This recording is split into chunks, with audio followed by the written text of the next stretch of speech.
Alrighty. How's it going, everybody?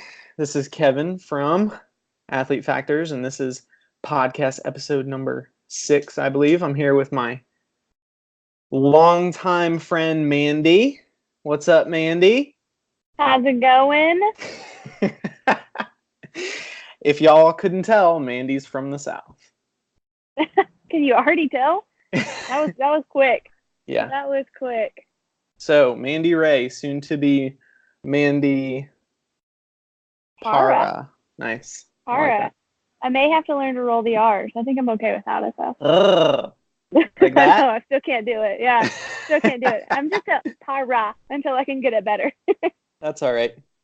That's all right. You'll we've been friends for over 10 years now. I think I was thinking about that the other day. Wow. Does that make you feel old? Yes. Yeah, back in grad. How has it been that long since grad school? Well, not over, but right about 10. Yeah, we started in 2009. So, Mm-hmm. But yeah, we became quick friends at Baylor.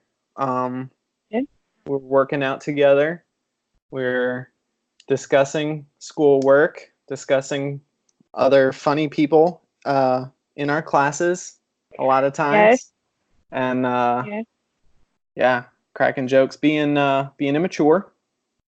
Always immature. So that was, just kind of fit right in for me because I was not, and still I'm not very mature. So. Nope, I'm not ready to grow up yet. Don't think I'm gonna. Nice. So. I'd rather stay immature. Exactly. You've got the rest of your life to grow up. Why do it now? Right. So Mandy is finishing up her PhD. So Mandy, why don't you tell us a little bit about your academic background, your experience, kind of all the things that have led you up to this point where you're almost about to be Dr. Mandy. Yeah, I'm excited about that. So it's been a really long and probably bumpy-ish road to the PhD. I did undergrad at Hardin-Simmons in Abilene, Texas. So I did exercise science there and thought from there that I wanted to be a physical therapist. And ended up that my grades weren't actually good enough to be a physical therapist. And I spent a lot of time in like the clinic and watching people and doing like physical therapy tech hours, and ended up just really not liking the same repetitive stuff every day. And I had a really hard time because a lot of the people that I saw just weren't ready to get better. They didn't want to put the work in to get better. And so it was really frustrating for me to watch. And so I decided to take my education from there and try to get into strength and conditioning. So I'd always liked fitness, always liked strength training, really liked, again, the way like the body adapted to exercise, things like that got me interested in physical therapy at the beginning. And so I started working as in the strength coach setting and stuff like that. I was a strength coach for a little while, and just the hours in that were not something that I wanted to keep up. Mm-hmm. So I ended up finishing my master's in strength and conditioning with you at Baylor University. And at Baylor, we had a professor that we worked with a lot. Oh, look at you sporting Baylor. I couldn't even tell that was a Baylor shirt. I know. I don't like to push it out there, but I still like to wear it, you know? I'm at KU now, and so they really don't let me support Baylor, especially Baylor basketball. Yeah, that makes sense. Yeah, I've lost a couple of bets betting on Baylor, so I can't actually bet on them against KU anymore. However, we know where the loyalties are. That's all that matters. So finished my master's, and we had a professor at Baylor named Darren Willoughby. So Dr. Willoughby, who we both love still. He is fantastic. He's a great mentor to both of us, I think. And he really got me into the research side of things and really loving research. So I ended up working after Baylor. I went to an internship for a little bit at OU, and I was able to work with some really, really great researchers there that are still awesome researchers. So David Fukuda, Abby Smith Ryan, Chrissy Kendall, Trent Herda, who I work for now, and Ashley Herda, Pablo Costa, and then I worked under Dr. Jeff Stout. And so just really cool people, learned a lot about research there. Dr. Stout ended up leaving OU. And so when he left, I couldn't go with him to Central Florida. So I took a break from research for a while and was able to restart my PhD 3 years ago now. So I restarted under Trent Herda. And now I do mostly muscle physiology and motor unit behavior. Ooh, that's awesome. It's fun. It's fun. It's very basic science. So it's a pretty long bridge to walk from motor unit behavior to like the applied physiology and what we really like to talk about. But it's been really interesting, and he's making me a good researcher for sure. It's been good. Yeah. I remember a few times that I came to visit you while you were doing your internship there. And I cannot remember the guy's name, but he was the one doing all of the blood flow restriction research. Oh, yeah, Jeremy Lenicky. Yeah. So that was super cool to like see that literally like cutting edge. Like it was not even published yet. Like nobody had done very much in that area. And that was super cool. That was really interesting. Yeah, and now it's big it's everywhere big deal. now. There are a lot of people doing it, and so he tested some of the first cuffs that they've used in the U.S. So I was a subject for those, and there was some tough research protocols in there. Yeah. So it was really interesting to be kind of the first one to roll through all of that. Yeah. I think I was a guest research subject in one of y'all's studies. Did you? Yeah, I think it was one of those effervescent creatine studies, but I think I did not really fit in with the actual criteria. I was a little too fit. I'm not gonna lie. When you were still running a lot. Yeah. Like that. So was that the Wingate? Did you do the Wingate testing? It was it wasn't Wingate, it was treadmill, and I just was I was way up on that end of things. Did you sandbag your VO2 max test? Is that what you did? Is that how that happened? Because I think that was like a critical velocity kind of testing. Yeah, I think you guys were just like, hey, we can't use you for this study, but we want to see where you compare to everybody else. And I'm like, heck yeah, I want to show everybody that I still got it. So it was fun. Yeah. Yeah. Those are some fun studies. We did some cool stuff in there with a lot of supplementation stuff and a lot of new equipment. I really liked that. So that was more body composition and I guess sport performance kind of research. So that's kind of my wheelhouse. That's probably where I will go when I'm done with motor units, is more applied stuff, more sport performance, nutrition, supplementation kind of stuff is probably my road. I likely will not stay in motor unit behavior unless somebody just really needs me in that field. I probably will not stay there. Well, that's exciting because that's the kind of stuff that's the stuff I want to read, is the applied stuff, right? So that's the stuff that keeps me interested in keeping one foot as much as possible into the research side and the other foot into, kind of the in the trenches sort of side. So my goal is always to merge those two and make sure that I'm using the most up-to-date, cutting-edge science with the most effective, best practices of the in the trenches strength coaches and sport performance coaches. So without people like you, I can't do that very well. So wow, yes, I said people like you, not I know you. You didn't actually mean me. I was like, oh my gosh, did he say something nice to me?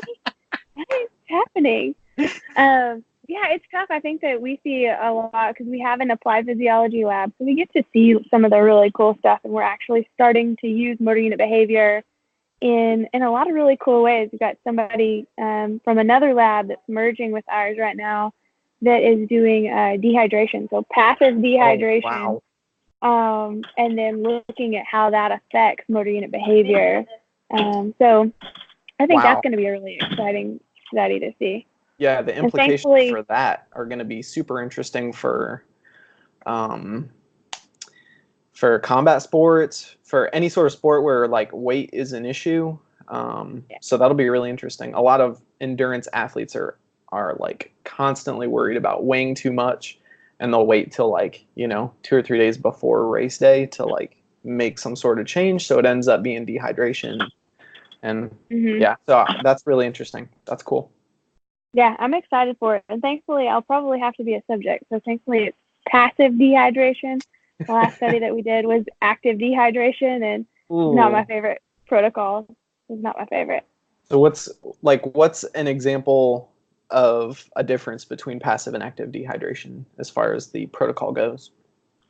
So there's a lot. So the passive dehydration is just sit in a heat chamber for a given amount of time. I think they're doing up to 5% body weight. Wow. So a pretty significant amount of your total body water you have to sweat out during this protocol. They have some diet restrictions so that you're not eating a lot of carbohydrate heavy foods. And then you have to eat a lot of foods that don't contain water, so more raw vegetables and lower carbohydrates so that you're not increasing glycogen storages and storing more water. Right. And then I think they're actually going to put them in the sauna for several hours because our just regular environmental heat chamber isn't actually getting hot enough. So, how much are these subjects getting compensated? $0. That's amazing. That's so cool. Yeah. So it'll be mostly grad students, and then some brave undergraduates that are willing to jump in there. But so awesome. Active dehydration. I did this study 2 years ago. Active dehydration in a heat chamber. So first you do a VO2 max, then they put you at a percentage of your VO2 max in the heat chamber with a rectal thermometer. That was not comfortable. Do you want to share with everyone what that is? Or no, you don't have to. It's a long wire, the backside, and then you have a little monitor that you carry around with your tail coming out that has your core temperature. Your rectal temperature. Core temperature, i.e. rectal temperature. So yeah, you have your little monitor that they watch and make sure that your core temperature doesn't get too high. However, the worst part about that is you have that thermometer and then you're sitting on a bike seat cycling for 80 minutes in a heat chamber. Wow. So there were actually also 4 biopsies. So you did that for 3 days, 4 biopsies and 17 blood draws within that. So yeah, it was a tough protocol. So that's the difference in active and passive. Is active dehydration, you're moving.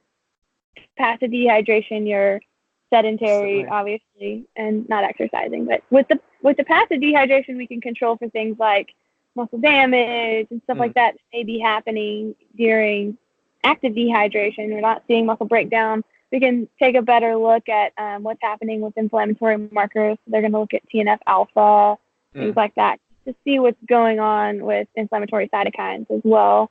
Awesome. And so hopefully we'll control for some of that and be able to see what actually is causing differences in contractions and how different fibers and motor units are behaving after dehydration. Wow. So, yeah, passive sounds way better than active. That's all I have to say. Way more comfy, right? Yeah. I'd sign up for passive. I would not volunteer for active. I'm sorry. That's yeah. So I did get paid a little bit for that one. So it probably wasn't enough. That's what everybody says. Like my parents went, "Do you need money? Do you need money? Is that why?" Why would you do that? Exactly.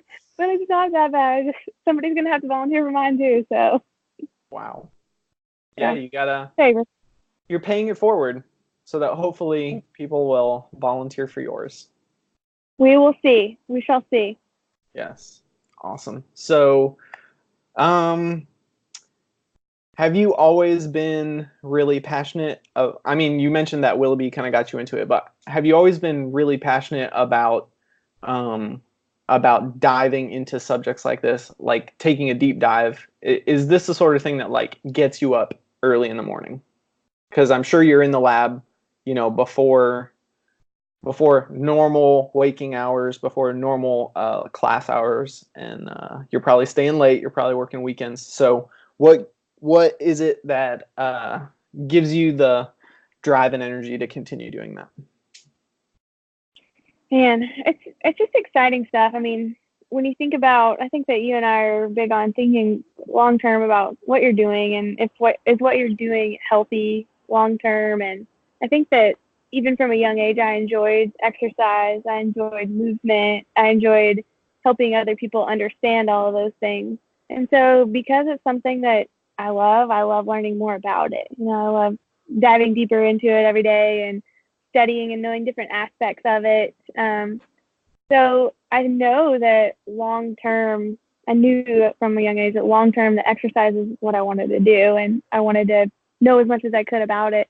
And so it's taken me some time to kind of weave through and figure out, okay, what can I do for the longest amount of time? And I think that, you know, being a professor and researching and being in the lab and actually using my mind, I'm going to be able to have a career a lot longer than I would if I were just a strength coach or just a personal trainer. I spent a lot of years as a manager as an assistant manager, I guess, for Lifetime Fitnesses. And I loved it. I loved the people that I worked with. I loved the knowledge. I loved the company. There's so much I loved about that job, but the stress load that came with it, the hours that came with it, the physical demands on my body, I knew I couldn't do that for long term.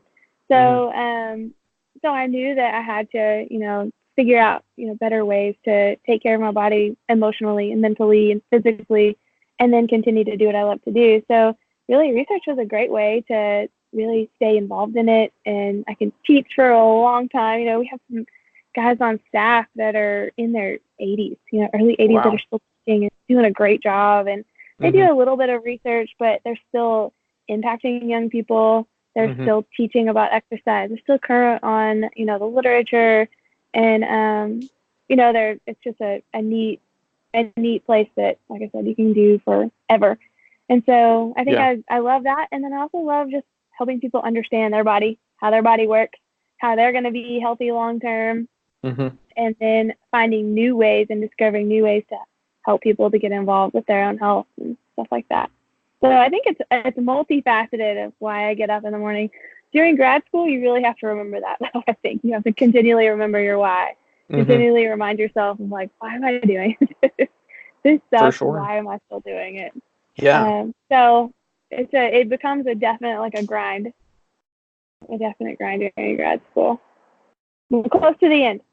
Yeah, very close, very close. So that's a perfect segue. So tell us about the process of completing your PhD, and tell us tell us what that's like in as much detail as you feel comfortable sharing, because it's not just like going to class and then you do that for 3 to 5 years and then poof, you're done. So share with us a little bit about that, please. So PhD is, so for me, I did my master's at Baylor. I had some credits from OU that I brought in with me, and then I'm finishing up here at KU. So there's a certain amount of hours that you need academically to graduate. Every school is different. I don't remember what ours is. I believe it's like 30, no, it's 40 something. Anyway, a lot of hours. And then, so I'm finished with classwork at this point. I don't have to take any more actual academic classes. I am just responsible for my dissertation now. So, and it's been, like I said, it's been a grind. So we're responsible. Our lab and my mentor is Trent Herda. He's very research driven. And he's very productivity driven, which is why I came to work for him. I knew that he was going to push me. I knew that he was going to be rigorous. I knew that it wasn't going to be easy, but I knew that I would come out a good researcher. Mm-hmm. And so he requires us to be in the lab at least 8 to 5 every day, only working on research. So our main goal, 8 to 5, is only research. And so then we have responsibilities for teaching, responsibilities for classwork and things like that that we have to accomplish outside of 8 to 5. Wow. So 8 to 5 is dedicated. Post 5 is now work that you have to do for stuff that you barely get paid for. They pay you, but just enough to keep you alive. Mm-hmm. and, so I do TA work, so all my grading, all my lesson planning, and stuff like that is done before 8 or after 5. And then weekends too are spent, creating graphs and updating papers and things like that to help submit papers. And that's our main goal, and that's Trent's main goal for us is production. So write, collect, do it again. Collect as much as you can, then pull that data, analyze it, and start writing for another paper. Mm-hmm. And then we have an interesting way that they do graduation, or that they award you your PhD at KU.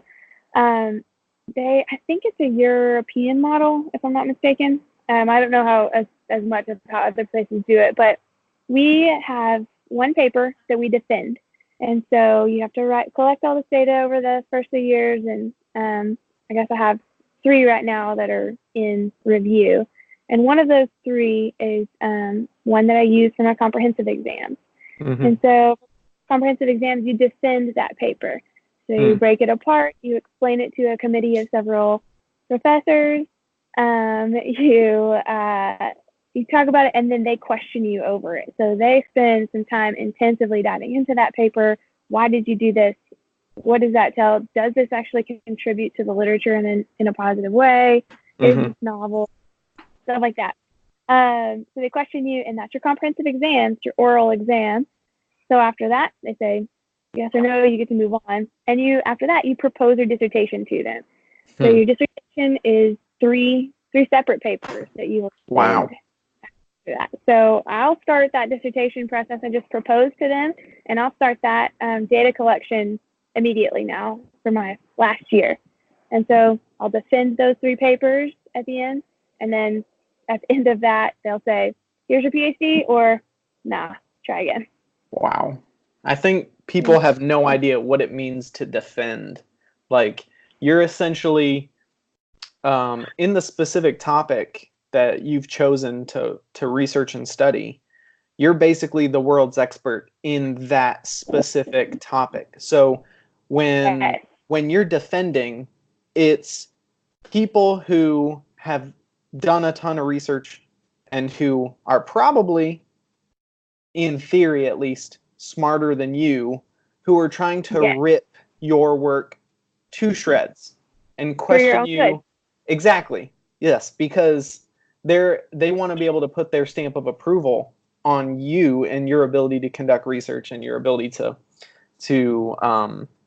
evaluate it and to do all of that. So it's not just that they're asking you like, oh, okay, yeah, this is really nice. Like, why did you pick 12 subjects instead of 11 subjects? No, they're like trying to make sure that your medal is legit, right? They're trying to put a bunch of not necessarily roadblocks in your way, but they're trying to make sure that you know how to answer these questions. And so they're trying to ask you extremely difficult questions so they can tell if you actually know your stuff or not. So it's I don't think people understand that quite a bit. So I think talking about that a little bit, like when we had comps at Baylor, we didn't really have to do any.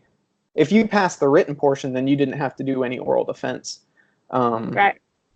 So, but those were just like questions from all of our different classes. We didn't have to defend any research that we had done. So PhD level is completely different than master's degree level. So it is, and I think different disciplines have different ways of conducting their comprehensive exams.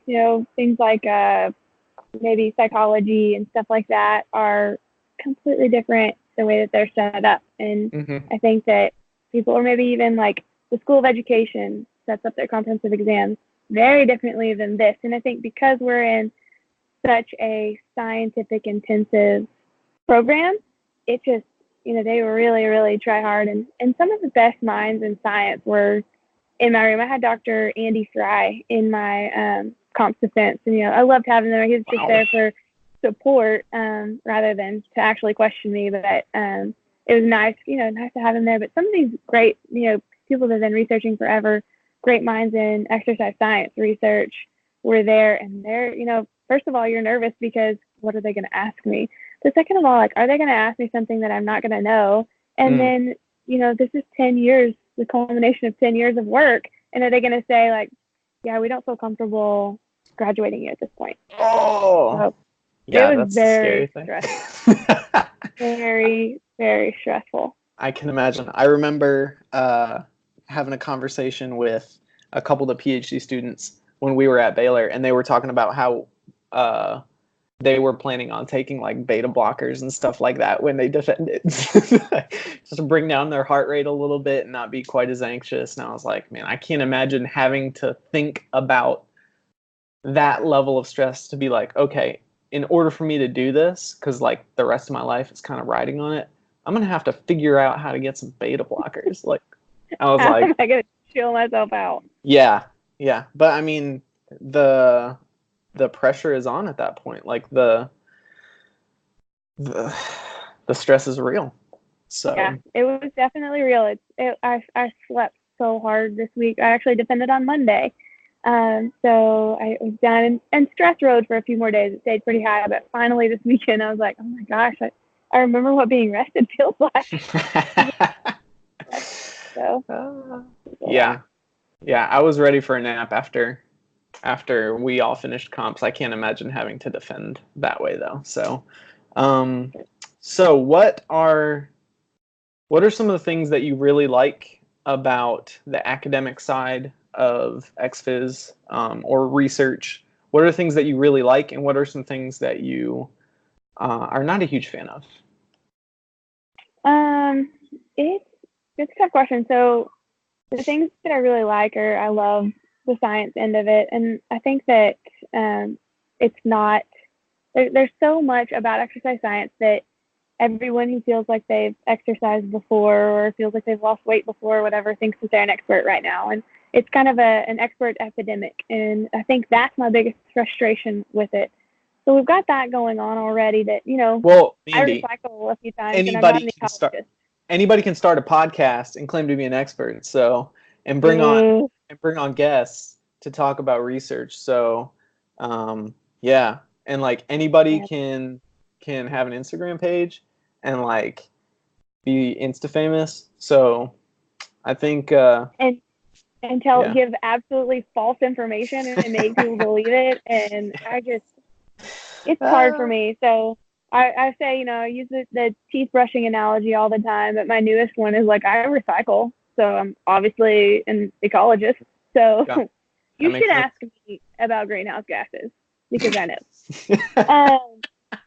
So I don't know. It's just frustrating. So there's a frustrating portion, but also exercise science right now, like our program, our exercise science department is housed within the School of Education.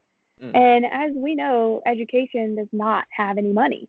So I just don't have money to do research. And I think that's the hardest thing. I can write grants and I can, spend a lot of extra time digging up money in different places, but it's just not funded to the level it needs to be. If I called myself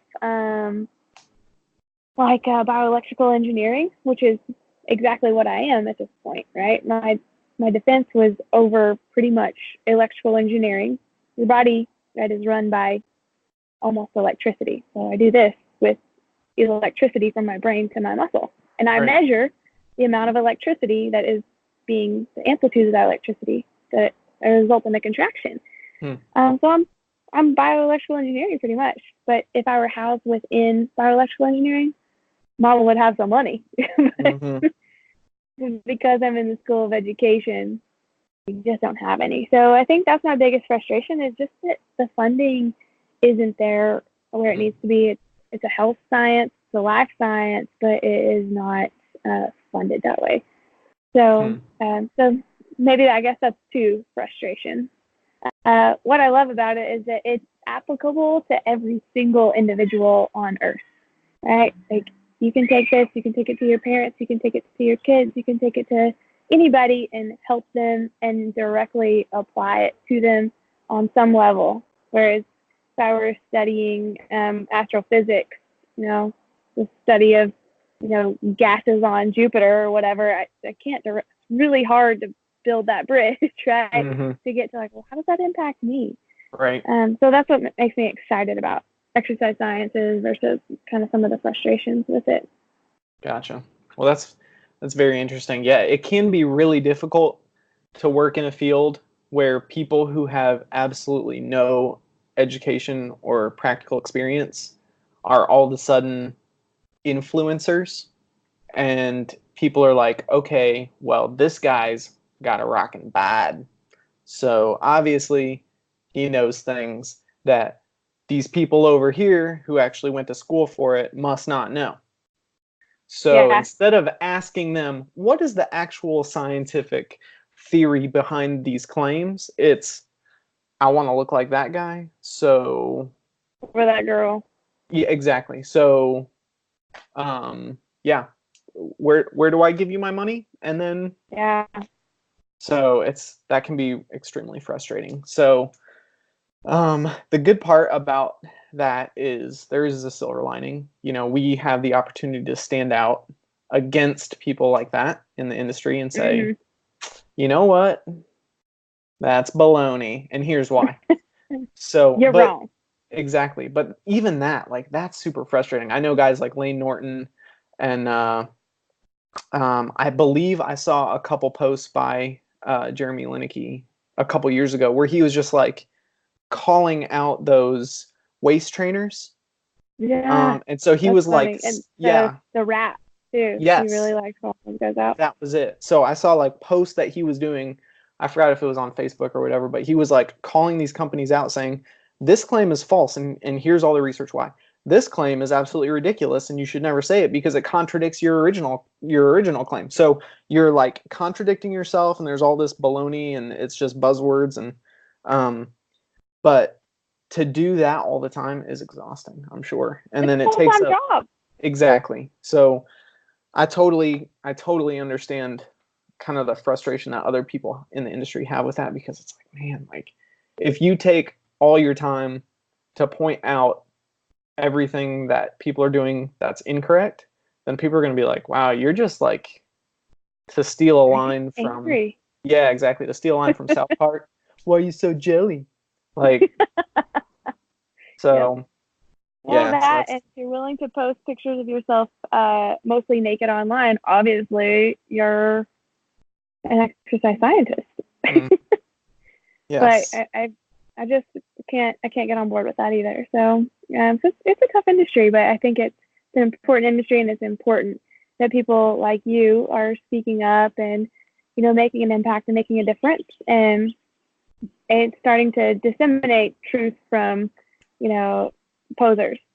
So I'm excited that you're doing this, and I'm excited hopefully to join you at some point once I get this PhD thing off the plate, to help you out, because it's a frustrating thing to watch, and I'm glad that you're not standing on the sidelines just complaining about it, that you're jumping in and starting to help people get into conversation about it, and in a very kind and polite way, directing people to truth instead of just being a troll or jumping in and just being a dirtbag and yelling negative at people. Nancy. Yeah, I mean, dirtbag, negative Nancy, either way. I'm just glad that you're being a voice of truth in so much confusion. Yeah, well, right out of college and grad school, I was not comfortable doing that. It took me, quite a while. So it took a lot of reps, if you will, explaining things to one person at a time to make sure that I understood it. And when they would ask questions, if I didn't know it, then going back to the research, going back to the data, figuring out the answers, and then coming back. And then eventually it was okay, well, maybe I should write some of this stuff down. Maybe I should write some articles. Maybe I should do that. And then I was like, oh, maybe I'll write a book. And so I did that. And then, things kept going. And then I was like, oh, maybe I'll write another book. So I have 2 books that like no one's read, which is amazing. But hey, except for me, I've read a few pages. So well, there you go. That's more than most. So, okay. But even that, like, Good stuff. I think so. It helps me clarify my thoughts and get it into a way that I can then communicate that on a much larger scale. Like I can talk to a group of people about nutrition and feel much more confident and comfortable doing that. Before it was like, I don't want to talk to a group, but I'll talk to one person. So Yeah. it's taken a while, but I'm still a work in progress for sure. And that's why I need people, coming onto the podcast to share their areas of expertise and experience and teach me some stuff. And hopefully then I can take some of that and break it down and share that with, everybody who's watching or listening. So That's awesome. Loving it. So alrighty. So what, if you don't mind, what is your topic for your dissertation? What are you going to be studying? Man, I love talking about my topic of dissertation with dudes especially. So buckle up because it's about to get a little uncomfy. Oh no. So yeah, it's gonna be awesome. It's especially cool in this society that we're in right now. So first I'll tell you what my comps project was.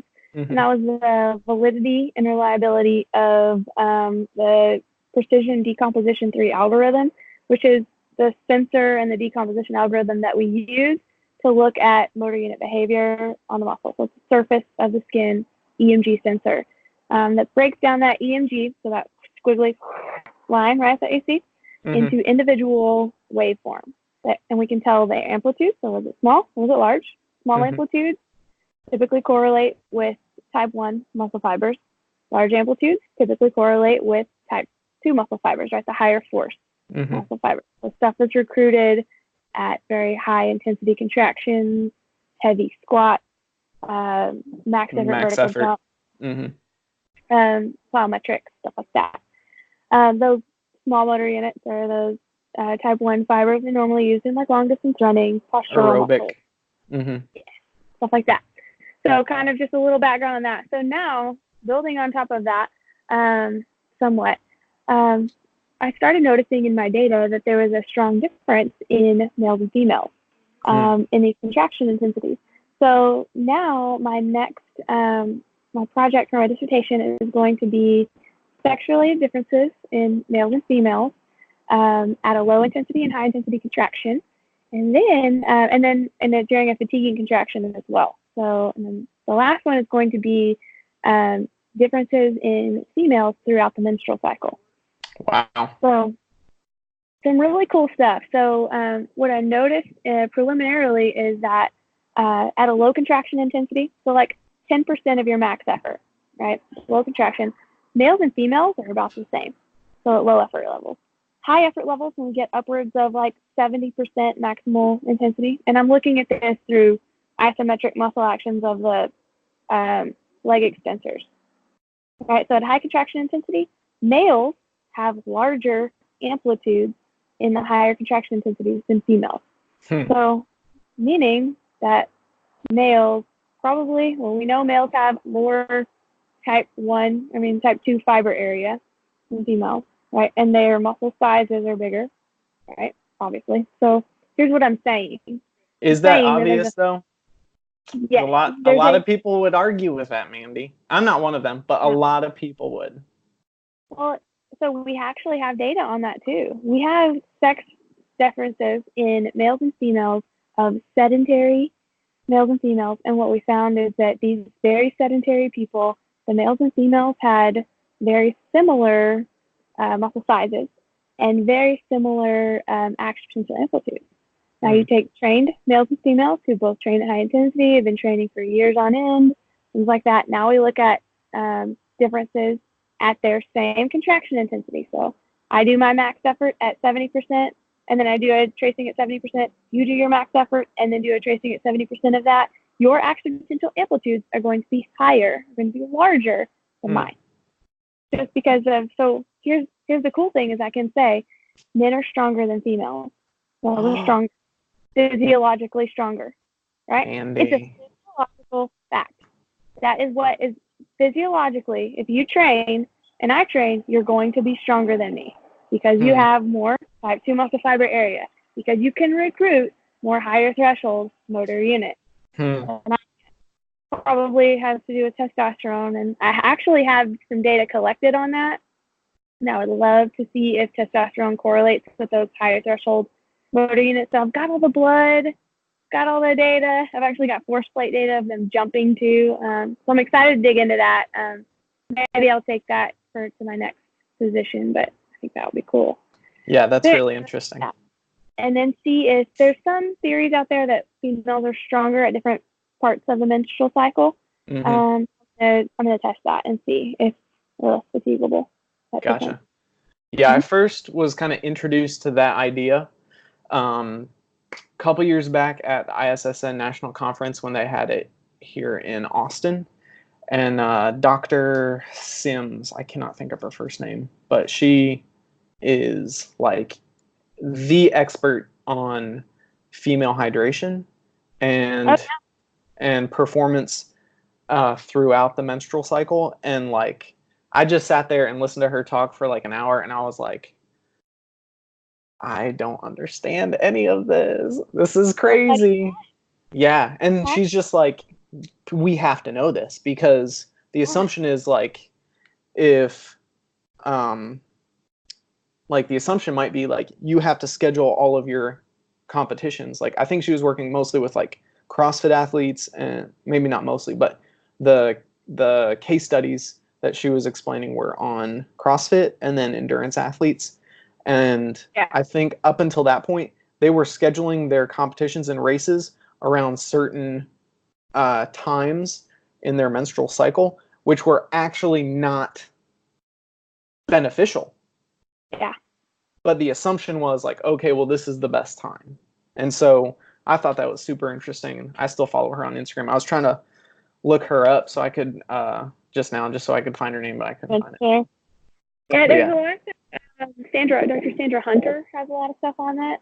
She does a really great job describing menstrual cycle and contraction differences in males and females as well. Her stuff's a lot on fatigue and motor unit behavior and during fatigue and stuff.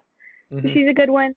But, you know, for the most part, I just did a full literature review on this, and what we know really right now is that estrogen affects the motor neuron, and it inhibits it in different ways. And so it depends on what portion of your cycle you have a high estrogen content and a low estrogen content.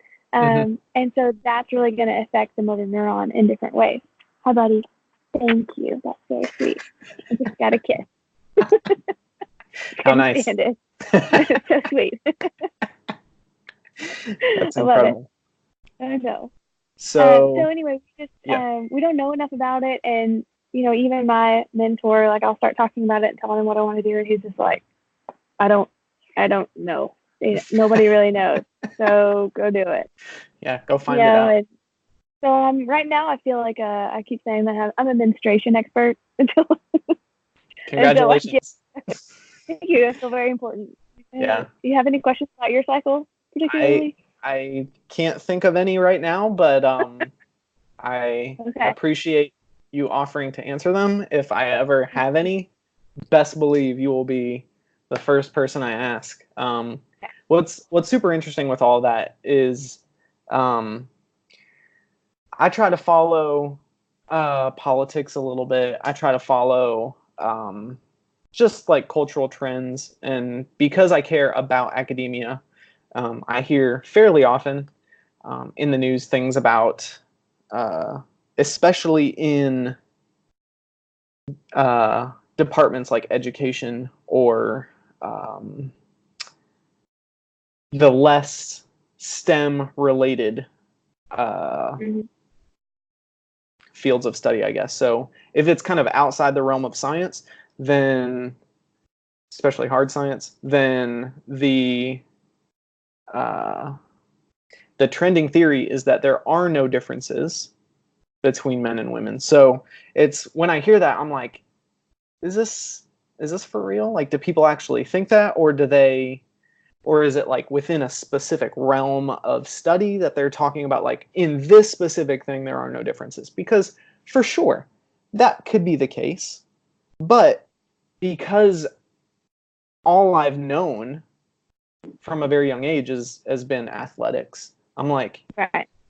Have these people never like run before? Have they never competed in a sport before and seen that there are distinct differences?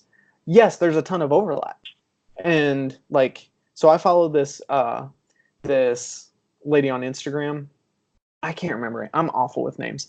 But like, this chick is jacked. Okay, she is so strong. Okay, she's a physical therapist, and I will never in my life be able to lift remotely close to any of the weight that she lifts. Like, I watch her deadlift and I'm like, that's amazing. I wish I could do that. Like, I honestly do.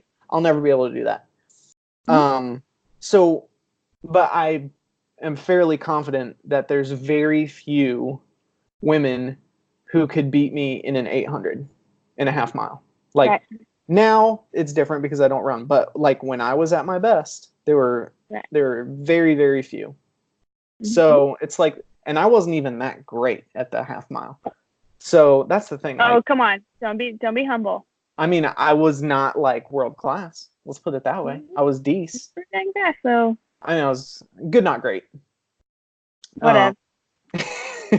So it's things like that that doesn't mean that whole idea does not relate to value. It doesn't relate to your worth as a human being. No.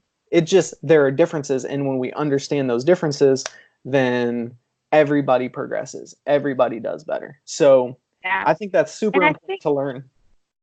It is, and I think that might be it. Like, I could talk about this topic for an hour in itself. Like, there's just so many things that doing this research I'm having to learn, because, you know, especially politically and stuff like that. Things like, you know, when I do a research study, should I actually ask somebody now, what are your chromosomes? Are you XY or are you XX? You know, because I don't care what you identify as. Like, I can identify as whatever I'd like to, and that's okay. That's gender, right?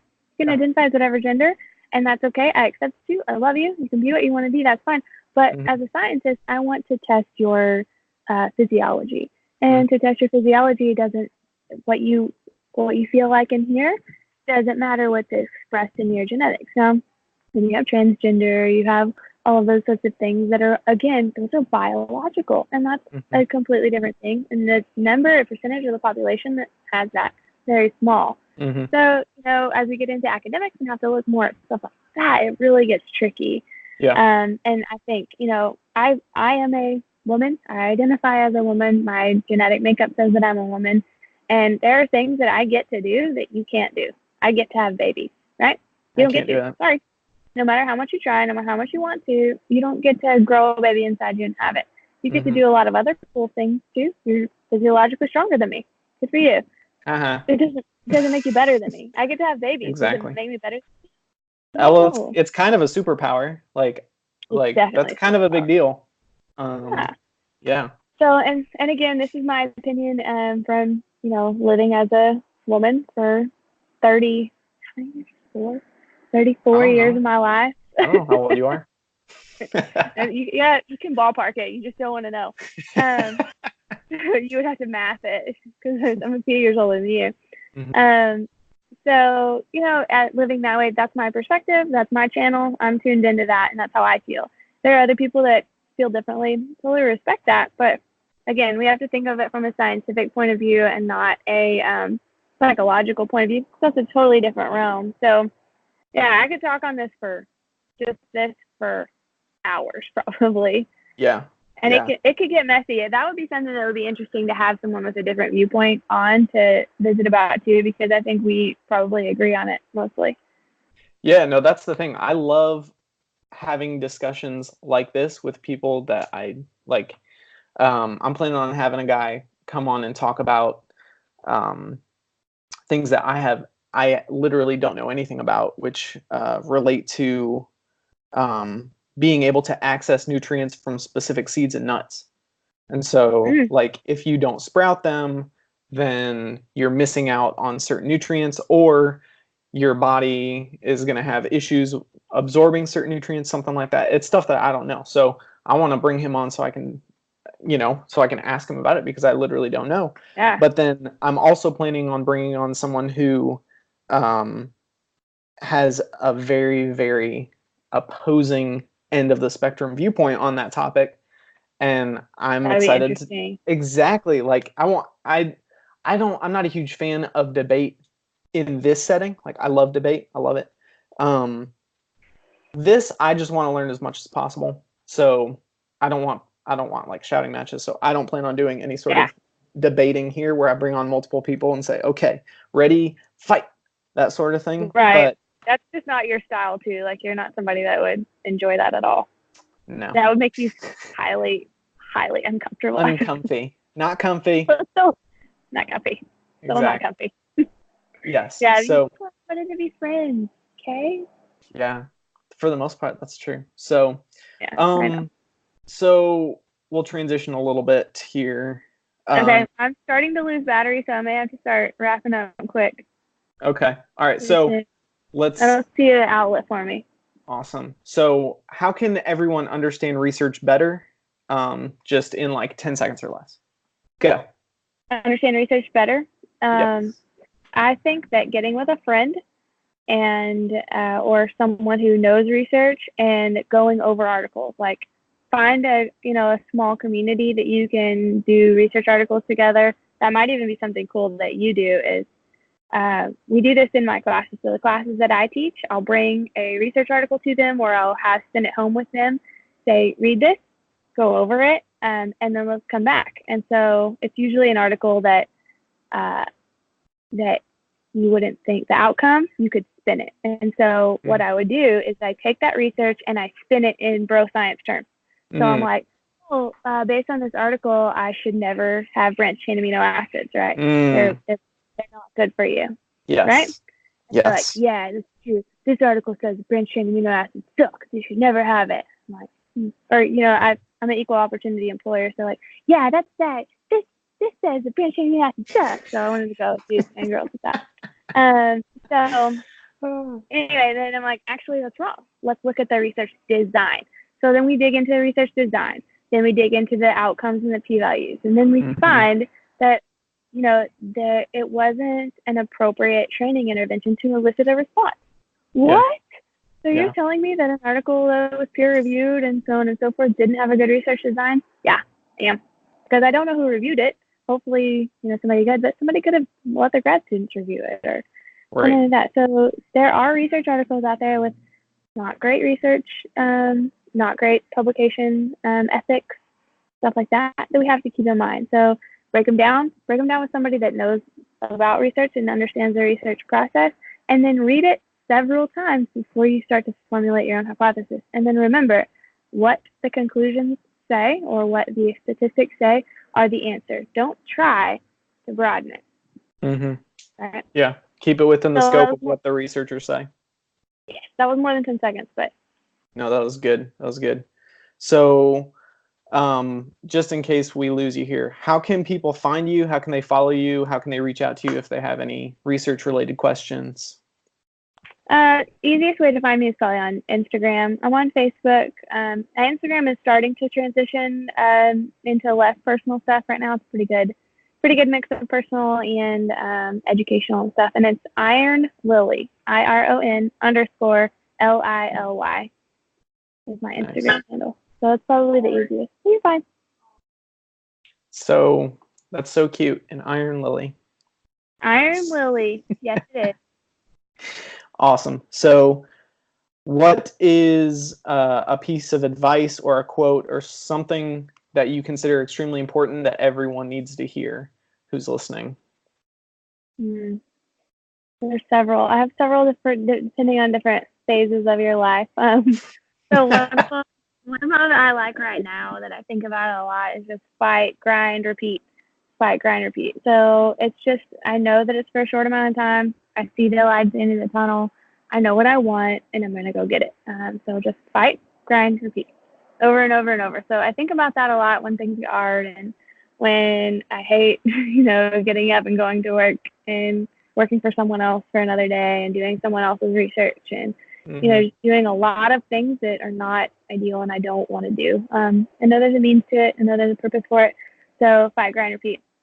Outside of that, I think that you have to be careful listening and looking at other people. So I think when I look at people who are trying to diet or lose weight or get stronger or do whatever, they're looking at a certain person for an intervention or for a diet or for whatever it is. I want them to ask the question like, what are you going to do when that's over? So like, I'm going to do keto and I want to lose all this weight. Like, cool. What are you going to do? What about when keto's over? What's next? Yeah. So how long are you going to do that? Yeah. Is this a 6 weeks thing? Is this a 6 months thing? Are you going to be able to, do this the rest of your life? Right. And then what's that going to do to you mentally, emotionally, and physically? Not just, am I going to lose the weight, but am I also going to be a good person? Am I going to be a good mom or dad? Am I going to, be able to be at my brother's wedding or, whatever it may be? Like, is this sustainable long term for a healthy person inside and out? So that's one of my favorites too. Awesome. Thank you so much for taking the time to do this, Mandy. I really appreciate it. I'm sure that everyone who watched or listened learned a couple things and has gained a little bit more respect for people who get their PhD and people who conduct research. So, good luck on this next year, finishing everything up, and I appreciate this too. Appreciate what you're doing, and like I said, getting the knowledge out, talking to people. Like, you're doing a really good job. I'm proud of you. Proud of you. That's makes me feel good. Awesome. Alrighty. Thanks everybody for watching and listening. And stay tuned for our next episode. And hopefully in the future we'll have Mandy back to discuss a lot more things. Perhaps including dietary restriction and a lot more stuff related to dietary programming, counting your calories, tracking your macros, things like that. I know you've been doing that since before I knew anything about it. I think you introduced me to it. So coaching a lot of people on it. Yes. So hopefully I'll be getting into that a lot more. But I'd love to come back and talk about that some more with you too. Awesome. Alrighty, y'all. Take care and have a good one. Keep up the good work. Bye now.